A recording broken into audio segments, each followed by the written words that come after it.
नमस्कार सर्वांना. तर आज मी इथे सोयाबीनचा व्हेज पुलाव बनवणार आहे. तर इथं मी घेतला आहे कांदा, टोमॅटो, कोथिंबीर कापून. त्यानंतर इथं बासमती राईस, बटाटा आणि सोयाबीन घेतले आहे. तर आता इथे गरम मसाला घेते, तेजपत्ता, दालचिनी आणि मोठी इलायची आणि जिरं घेतलं आहे. त्यानंतर कुकरमध्ये तेल टाकते. 2 ते 4 चमचे तेल घेते. तेल थोडंसं जास्तच घ्या, म्हणजे भात छान असा सुटीत होतो, मोकळा मोकळा होतो. आणि मग त्यानंतर आपण ह्याच्यामध्ये तेल गरम झालं की गरम मसाले घालून घेऊ आणि गरम मसाले छान परतून घेऊ. थोडासा कढीपत्तासुद्धा टाकला आहे. तर ते झाल्याच्या नंतर आता कांदा टाकूयात. छान असं तडतड झालं की कांदा टाकून घेऊयात. कांदा मस्त 1 मिनटं फिरवून घेऊया. आणि कांदा टाकला की त्याच्यानंतर छान असं 1-2 मिनटं परतून घेऊयात. त्यानंतर ह्याच्यामध्ये टमॅटो घालूयात. टमॅटोसुद्धा 1 मिनटं शिजवून घेऊया. छान असं एकजीव करून घेऊया सगळं. आणि हे सगळं एकजीव करून घेतो आहे तोपर्यंत आपण इथं मी हिरवा मसाला बनवलेला आहे.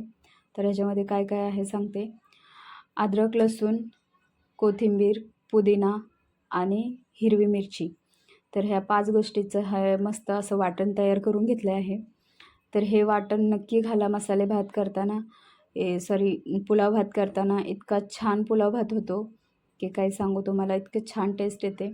एकदा नक्की या पद्धतीने करून बघा. त्यानंतर हे पण छान असं 5 मिनटं मस्त शिजू द्यायचं आहे. फिरून घेऊयात आपण छान याला. त्यानंतर ह्याच्यात थोडेसे काही मसाले घालूयात. तर इथे मी धना पावडर घालते अर्धा चमचा धना पावडर, अर्धा चमचा गरम मसाला टाकते. आणि त्यानंतर इथे मी सुहानाचा व्हेज पुलाव मसाला टाकते. आणि त्यानंतर हे छान मसाले भाजून घेऊयात 1 ते 2 मिनटं. जोपर्यंत हे मसाले भाजतात तोपर्यंत इकडं सोयाबीन आणि ते सगळं धुवून घेतलं आहे. आता हे धुवून घेतलेलं सगळं साहित्य ह्याच्यामध्ये टाकून घ्यायचं आहे. छान मस्त फिरून घ्यायचं आहे. एक साईडला गरम पाणी करायला ठेवायचं आहे. थोडंसं जास्त गरम नाही करायचं, कोमट करून टाकायचं आहे. आणि 2 शिट्ट्या करायच्यात.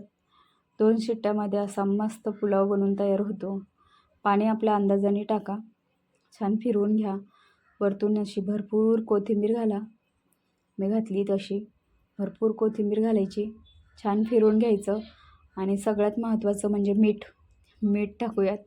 वरतून चवीनुसार मीठ घाला आणि झाकण लावून 2 शिट्ट्या करून घ्या. 2 शिट्ट्या झाल्या की असा मस्त पुलाव भात खायला घ्या. आणि माझ्या पद्धतीने हा सोयाबीनचा पुलाव भात करून बघा आणि कसा झाला आहे कमेंट करून नक्की सांगा. आवडल्यास व्हिडिओ लाईक, शेअर, कमेंट नक्की करा. आणि चॅनलला सबस्क्राईब करायला विसरू नका. तर या सर्वांनी पुलाव भात खायला. Bye bye.